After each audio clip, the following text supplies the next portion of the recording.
Hi friends, শুভ সকাল। আমি মৌ বলছি। বড়দের প্রণাম আর ছোটদের ভালোবাসা দিয়ে আজকে ফেসবুক ব্লগটা শুরু করলাম। ঘুম থেকে উঠে কর্তামশাইয়ের জন্য চা করতে চলে আসলাম রান্নাঘরে। তার আগে বিছনাপত্রগুলো গুছিয়ে নিলাম। আজকে তো রবিবার। কর্তামশাইকে চা দিয়ে আসলাম। আমি আর চাটা খাইনি, চাটা একটু পরে খাবো। তার আগে সমস্ত ঠাকুর ঘরের কাজটা করে আসলাম। চাটা খেয়ে রুটি করতে যাব।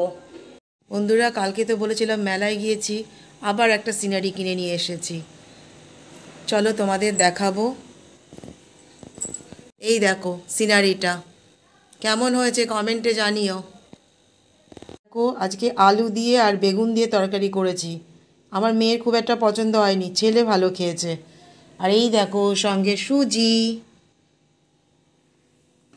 রাতের রুটিগুলো করে নিই। কি ঠান্ডা আমার রান্নাঘরে যা হাওয়া দিচ্ছে বন্ধুরা, বাবারে প্রচণ্ড ঠান্ডা হাওয়া দিচ্ছে। মেলা মঙ্গলবারে শেষ হয়ে যাবে, তার জন্য সেই জন্য আমি ঘুরে আসলাম কালকে। আমি আর আমার ছেলে, কর্তামশাই আর মেয়ে যায়নি, মেয়ের পড়া ছিল। সেই জন্য আমি আর মেয়ে ঘুরে আসলাম, ছেলে আর আমি দুজনে মিলে। মেয়ে যায়নি, ছেলে বলতে গিয়ে মেয়ে বলে ফেলছে।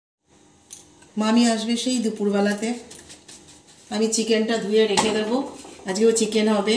আর একটু পেঁয়াজ কলি ভাজা করব। কর্তামশাই মেথি শাক এনেছে, তাই মেথি শাকটা করবো আজকে। বন্ধুরা, ছাদে চলে আসলাম চান টান করে। এবার পুজো দেবো। আজকে না আমার নেমন্তন্ন আছে দুপুরবেলায়, আমার আর মেয়ের, আমার বান্ধবীর বিবাহবার্ষিকী অনুষ্ঠানে। তাই আমাদের নেমন্তন্ন করেছে, আমরা যাব সবাই মিলে মজা করতে। তাই তোমাকে দেখায় আমাদের চন্দ্রমল্লিকা ফুলগুলো কেমন হয়েছে। চলো। দেখো বন্ধুরা, কি সুন্দর চন্দ্রমল্লিকা ফুল ফুটেছে।